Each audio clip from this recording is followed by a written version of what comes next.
কলকাতার উপকণ্ঠে একটি ছোট্ট প্রায় ভুলে যাওয়া rail station, Chandrapur station.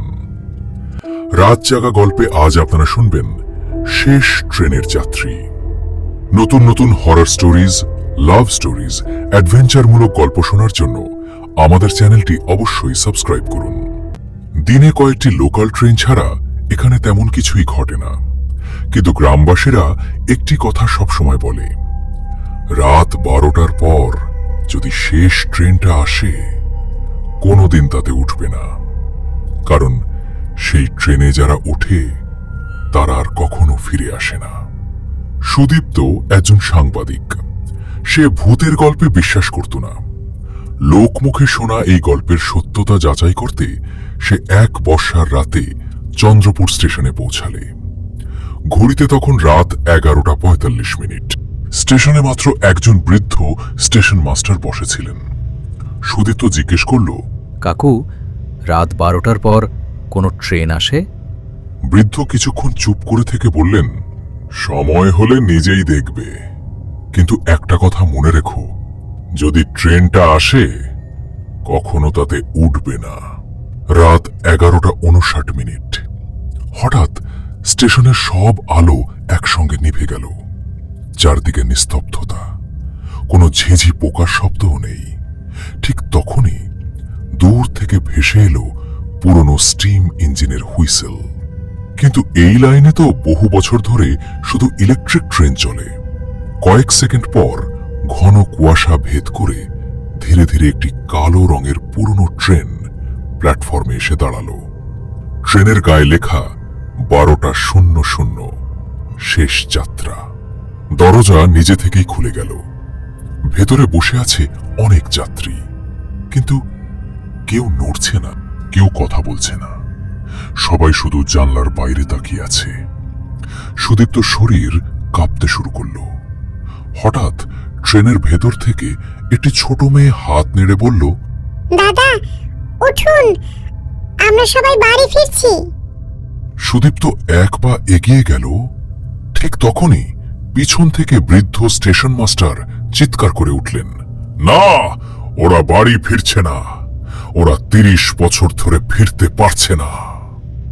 Sudipta থমকে দাঁড়িয়ে গেল। কিন্তু ঠিক সেই মুহূর্তে ট্রেনের ভেতরের সব যাত্রী একসঙ্গে মাথা ঘুরিয়ে সুদীপ্তর দিকে তাকালো। আর তাদের কারো চোখ ছিল না, শুধু গভীর কালো অন্ধকার। সুদীপ্ত ভয়ে কয়েক পা পিছিয়ে গেল, কিন্তু আশ্চর্যজনকভাবে স্টেশনের বৃদ্ধ স্টেশন মাস্টার যেন হঠাৎ অদৃশ্য হয়ে গেলেন। পুরো প্ল্যাটফর্মে এখন শুধু সুদীপ্ত আর সেই কালো ট্রেন। ঠিক তখন ট্রেনের ভেতর থেকে একজন কন্ডাক্টর বেরিয়ে এলো। তার পরনে পুরনো ব্রিটিশ আমলের রেলওয়ে ইউনিফর্ম। মুখে কোনো অভিব্যক্তি নেই। সে ধীরে ধীরে বলল, টিকিট? সুদীপ্ত কাঁপা গলায় বলল, আমি কোথাও যাব না। লোকটা হেসে বলল, এই ট্রেনে কেউ নিজের ইচ্ছায় আসে না, যাদের নাম লেখা থাকে শুধু তারাই ওঠে। কথা শেষ হতেই সে পকেট থেকে একটি পুরনো কাগজ বের করল। সুদীপ্তর বুক ধক করে উঠল। কাগজের একেবারে শেষে লেখা যাত্রী নম্বর 47, সুদীপ্ত মুখার্জি। সুদীপ্ত হতবাক। আমার নাম এখানে এলো কিভাবে? কন্ডাক্টর শুধু বলল, তোমার যাত্রা অনেক আগেই শুরু হয়ে গেছে। হঠাৎ প্রবল ঝড় শুরু হলো। প্ল্যাটফর্মের মাটি কাঁপতে লাগলো। ট্রেনের দরজা যেন অদৃশ্য শক্তিতে সুদীপ্তকে নিজের দিকে টানতে লাগলো। সে যতই পিছিয়ে যাওয়ার চেষ্টা করছে ততই সামনে এগিয়ে যাচ্ছে। শেষ পর্যন্ত সে ট্রেনের ভেতরে পড়ে গেল। দরজা নিজে থেকেই বন্ধ হয়ে গেল। ঠিক সেই মুহূর্তে ট্রেন চলতে শুরু করল। সুদীপ্ত লক্ষ্য করল সব যাত্রী এক দৃষ্টিতে জানালার বাইরে তাকিয়ে আছে। কেউ চোখের পলকও ফেলছে না। এটি ছোট ছেলে খুব আস্তে বলল, নতুন যাত্রী এসেছে। তারপর আবার সবাই চুপ। সুদীপ্ত পাশের এক বৃদ্ধকে জিজ্ঞেস করল, এই ট্রেন কোথায় যাচ্ছে? বৃদ্ধ ধীরে ধীরে তার দিকে তাকালো। তার চোখে কোনো মনি নেই, শুধু সাদা ফাঁকা। সে ফিসফিস করে বলল, এখান থেকে কেউ গন্তব্যে পৌঁছায় না।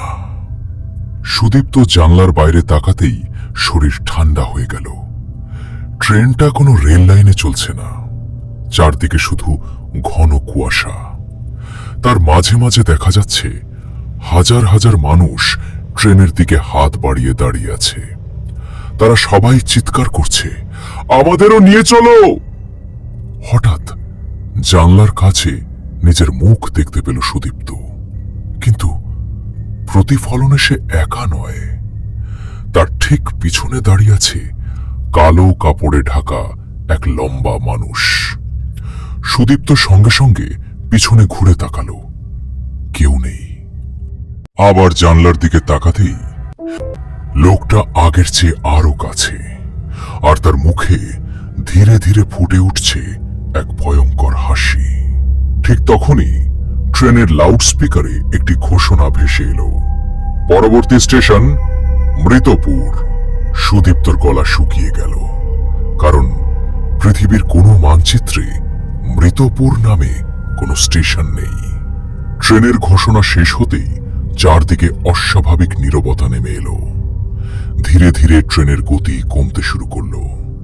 জানলার বাইরে কুয়াশার মধ্যে একটা স্টেশনের সাইনবোর্ড দেখা গেল। তাতে বড় বড় অক্ষরে লেখা মৃতপুর।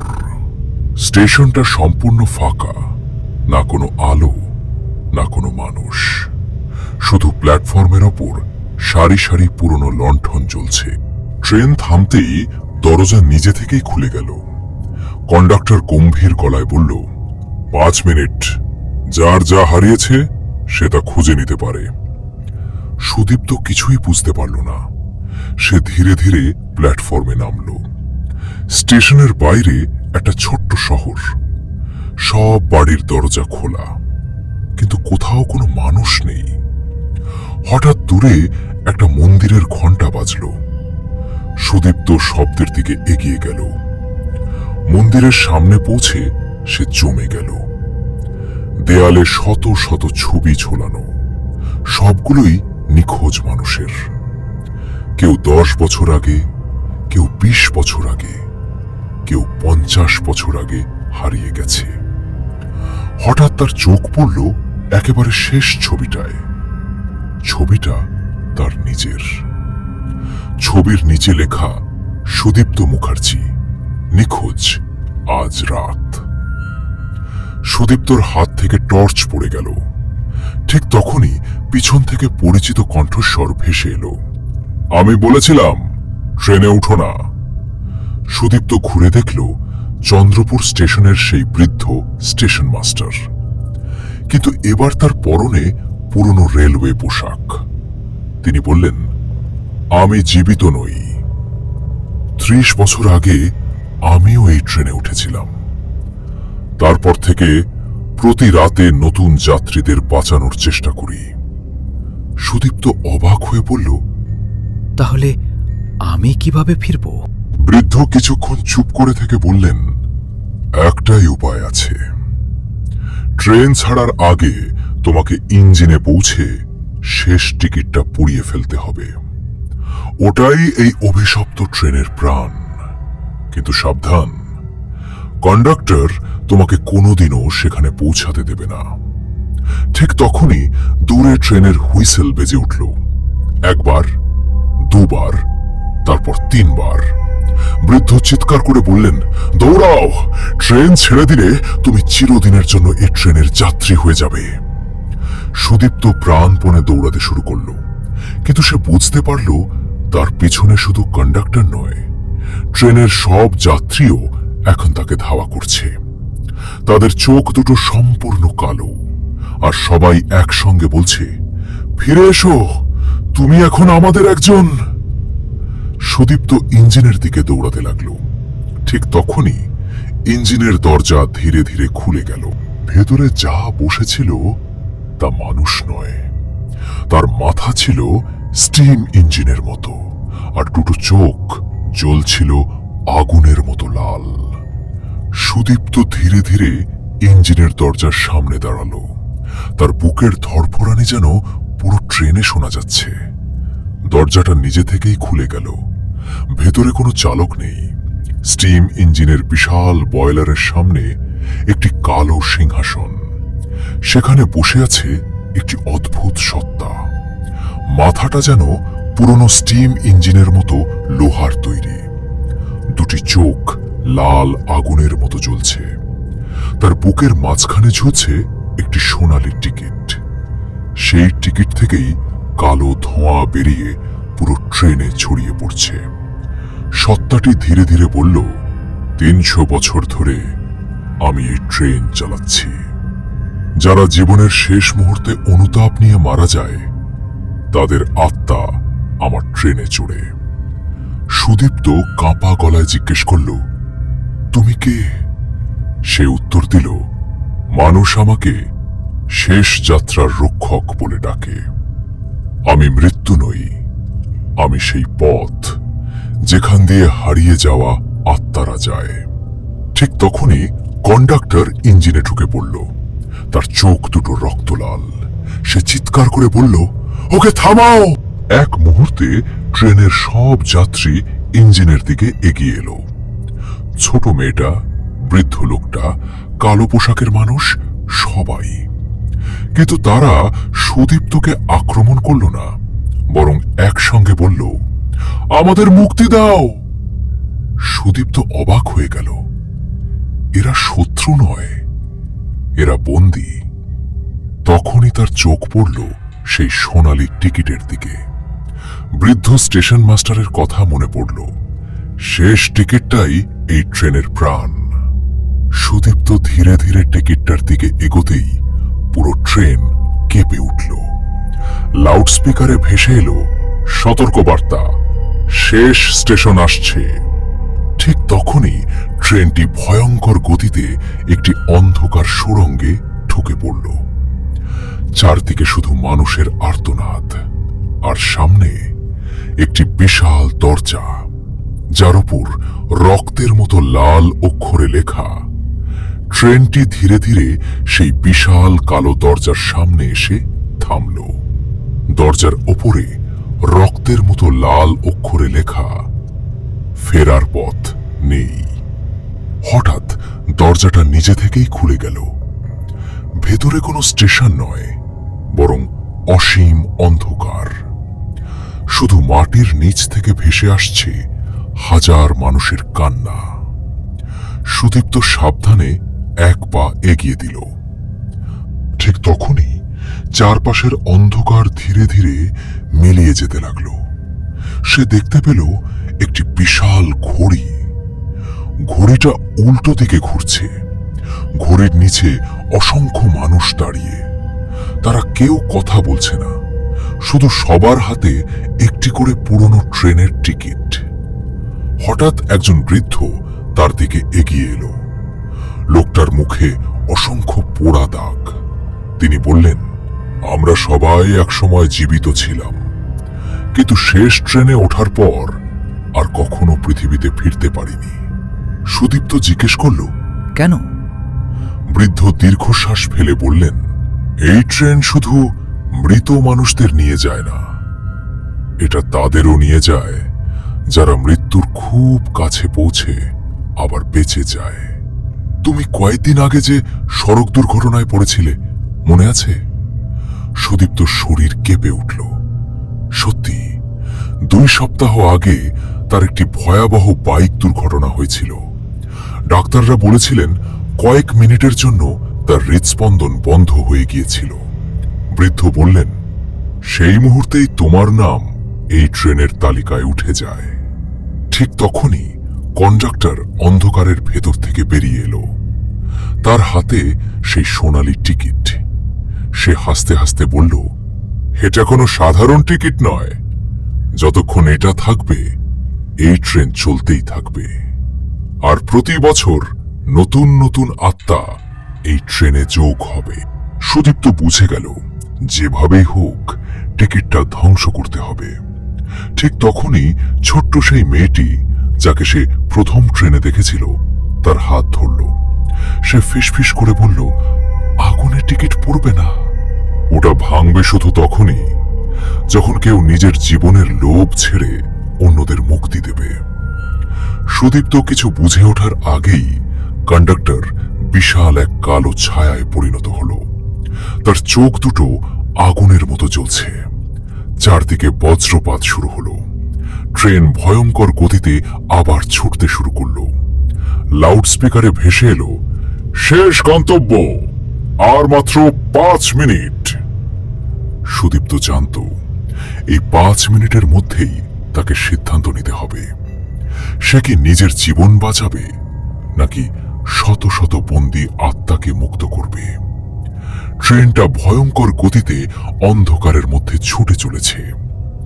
ঘড়িতে রাত 3টা। হঠাৎ পুরো ট্রেন কেঁপে উঠল। লাউডস্পিকারে ভেসে এলো, শেষ স্টেশন, আত্মার দরজা। সুদীপ্ত বুঝে গেল এখনই শেষ সুযোগ। ছোট্ট মেয়েটি তার হাত ধরে বলল, দাদা, তুমি যদি টিকিটটা ভেঙে দাও আমরা সবাই মুক্তি পাব। কিন্তু তুমি হয়তো আর পৃথিবীতে ফিরতে পারবে না। সুদীপ্ত কয়েক মুহূর্ত চুপ করে রইল। তার বাবা মা, তার অসমাপ্ত জীবন, তার সব স্বপ্ন চোখের সামনে ভেসে উঠল। তারপর সে মৃদু হেসে বলল, আমার জন্য যদি এতগুলো মানুষ বন্দী থাকে তাহলে আমার বেঁচে থাকার কোনো মূল্য নেই। ঠিক তখন কন্ডাক্টর হঠাৎ এক বিশাল কালো দানবে পরিণত হল। তার শরীর থেকে কালো ধোঁয়া বের হচ্ছে। সে গর্জে উঠল, এই ট্রেন কখনো থামবে না। 300 বছর ধরে কেউ আমাকে হারাতে পারেনি। সুদীপ্ত দৌড়ে সোনালির টিকিটটা ছিনিয়ে নিল। দানব তার পেছনে ধাওয়া করল। পুরো ট্রেন কাঁপছে, জানালার কাঁচ ভেঙে যাচ্ছে, চারদিকে আত্মাদের চিৎকার। সুদীপ্ত ইঞ্জিনের সামনে পৌঁছে গেল। সেখানে একটি পুরনো লোহার চাকা ঘুরছে। চাকার মাঝখানে লেখা, শেষ যাত্রার হৃদয়ে। ছোট মেয়েটি চিৎকার করে বলল, টিকিটটা ওখানে ঢুকিয়ে দাও। সুদীপ্ত এক মুহূর্ত দেরি না করে সোনালির টিকিটটি সেই চাকার ভেতরে ঢুকিয়ে দিল। সঙ্গে সঙ্গে বিকট বিস্ফোরণের মতো শব্দ হলো। পুরো ট্রেন কাঁপতে শুরু করলো। কন্ডাক্টর যন্ত্রণায় চিৎকার করতে লাগলো। তার শরীর ধীরে ধীরে ধুলোয় পরিণত হতে লাগলো। ট্রেনের সব যাত্রী একে একে আলো হয়ে আকাশে মিলিয়ে যেতে লাগলো। ছোট্ট মেয়েটি হাসি মুখে বলল, ধন্যবাদ, আজ আমরা বাড়ি ফিরতে পারলাম। তারপর সেও আলোর মধ্যে মিলিয়ে গেল। হঠাৎ সবকিছু অন্ধকার হয়ে গেল। সুদীপ্ত ধীরে ধীরে চোখ খুলল। সে একটি হাসপাতালের বেডে শুয়ে আছে। একজন ডাক্তার বললেন, অভিনন্দন, তুমি 3 মিনিট মৃত্যুর সঙ্গে লড়াই করে ফিরে এসেছ। সুদীপ্ত অবাক হয়ে চারদিকে তাকালো। সবই কি স্বপ্ন ছিল? হাসপাতাল থেকে ছাড়া পাওয়ার 1 সপ্তাহ পর সুদীপ্ত আবার সেই চন্দ্রপুর স্টেশনে গেল। স্টেশনটা একেবারে স্বাভাবিক। সে ভাবল, সবই হয়তো মৃত্যুর কাছাকাছি থাকার কারণে দেখা বিভ্রম ছিল। ঠিক তখনই সেই বৃদ্ধ স্টেশন মাস্টার তার সামনে এসে দাঁড়ালেন। মুচকি হেসে বললেন, তুমি ফিরে এসেছ। খুব কম মানুষই ফিরে আসতে পারে। সুদীপ্ত অবাক হয়ে বলল, আপনি তো। কথা শেষ করার আগেই বৃদ্ধ অদৃশ্য হয়ে গেলেন। সুদীপ্ত নিচে তাকিয়ে দেখল তার হাতে একটি পুরনো ট্রেনের টিকিট। তাতে লেখা, যাত্রী নম্বর 47, যাত্রা বাতিল। সুদীপ্ত ধীরে ধীরে টিকিটটা ছেড়ে বাতাসে উড়িয়ে দিল। দূরে একটি ট্রেনের হুইসেল শোনা গেল, কিন্তু এবার সেই ট্রেন থামল না। ধীরে ধীরে অন্ধকারের মধ্যে মিলিয়ে গেল। সুদীপ্ত আকাশের দিকে তাকিয়ে মৃদু হাসল। হয়তো কিছু ট্রেন শুধু হারিয়ে যাওয়া মানুষদের জন্যই আসে। আর আপনারা যদি চান আপনাদের সাথে ঘটে যাওয়া কিছু সত্য ঘটনা আমাদের এই রাত জাগা গল্প চ্যানেলে শোনানো হোক, তাহলে আপনাদের আগ্রহ থাকলে অবশ্যই কমেন্টে জানান।